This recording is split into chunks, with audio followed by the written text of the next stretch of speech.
Hello guys, shout out. So Mr. Ching TV here with Tropang Car, no? So nandito tayo guys sa Bata, no? Riyadh City, Saudi Arabia, kung saan pasyalan ng mga kapwa Pilipino guys, no? So may ano kami doon guys, may kunting appointment lang kami doon na pagkakaabalahan, no? Ayan, so pasyal tayo doon guys kasi day off naman ng 2 days. So sulitin natin.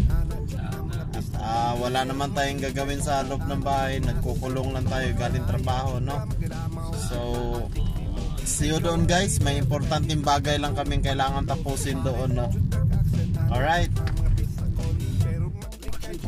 So yun na nga guys, nandito kami at naipit talaga kami sa sobrang traffic dito dahil weekend po ngayon dito sa Bata, no, kung saan tagpuan ng mga Pilipino, no. So nandito kami sa may Bellagio Mall, Bellagio 6.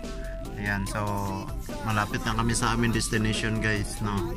Sobrang traffic kasi weekend po ngayon dito guys. So expected talagang traffic dito guys. Ayun, kanina pa kami dito sa Gitgitan, no. Ayun guys, so nandito na kami ni car guys, no.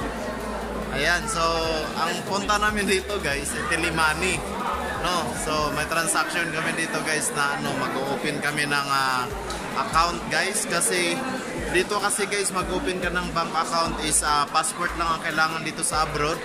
Dahil sa Pinas guys ay ang daming hinihingi, bills ng kuryente, kung ano mga valid ID pa dyan, no.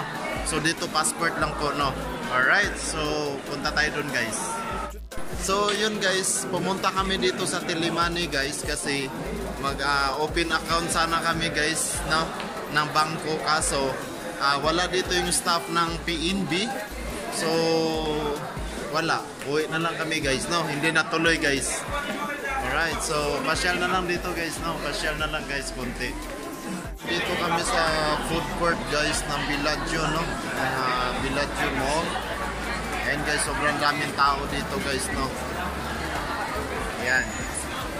So nakita nyo guys, puno yung food court, no. Ayan, palibot at nakapila kami ngayon dito para mag-withdraw ang aking tropa guys. Ayan si Car, no. Ayan, so sobrang daming tao dito, grabe. Punuan yung food court dito guys, punuan. Pagkatapos namin doon sa aming transaction guys, diretso kami dito. Ayun guys, so nandito kami guys sa shawarma, no. Bili mo kami ng shawarma bago uwi guys. So tikman natin yan at hindi man ako madalas kumakain ng ganyan, pero masarap daw yan guys, masarap daw, no. Ayan guys, so mainit talaga yung ginagawa niya guys, no. Ayan, mainit yan guys. Ayan, so masarap naman yan. Alright. Ayan guys, no, so daan muna tayo dito guys, no. At matikman tong ang shawarma ng Riyadh City, Saudi Arabia guys. Ayun guys, so nandito kami ngayon sa Pinoy Market guys dito sa Riyadh City, Saudi Arabia, no. At sobrang dami nga talagang tao dito ngayon guys kasi weekend. So pagsaka ng mga Pilipino dito guys, ayan, nakita nyo naman, at bumili kami ng shawarma guys, no. So biyahe na kami guys, yun lang yung sadya namin dito, na mag-open sana ng bank account, pero di po natuloy kasi nga wala yung staff ng PNB dito guys, no, sa Tilimani. So yun na nga guys, pauwi na kami nito guys, ano, at natapos na kami sa aming transaction, no. Ayun guys, so nandito na kami sa loob ng sasakyan guys, at nandito na ang aming order na shawarma. Kakainin na namin to at excited na kaming kumain ito sa sobrang sarap, no. So first time namin dito guys sa Riyadh City, Saudi Arabia, kakain ng shawarma kasi hindi naman talaga kami mahilig magkain-kain ng mga ganito kasi pang rich kid to guys, no. So matikman natin to kung gaano kasarap ngayon guys. Ayan guys, oh. Yan. Ayan guys, tara guys. Ayan, no. Sarap. Sarap ba talaga to? Parang ano.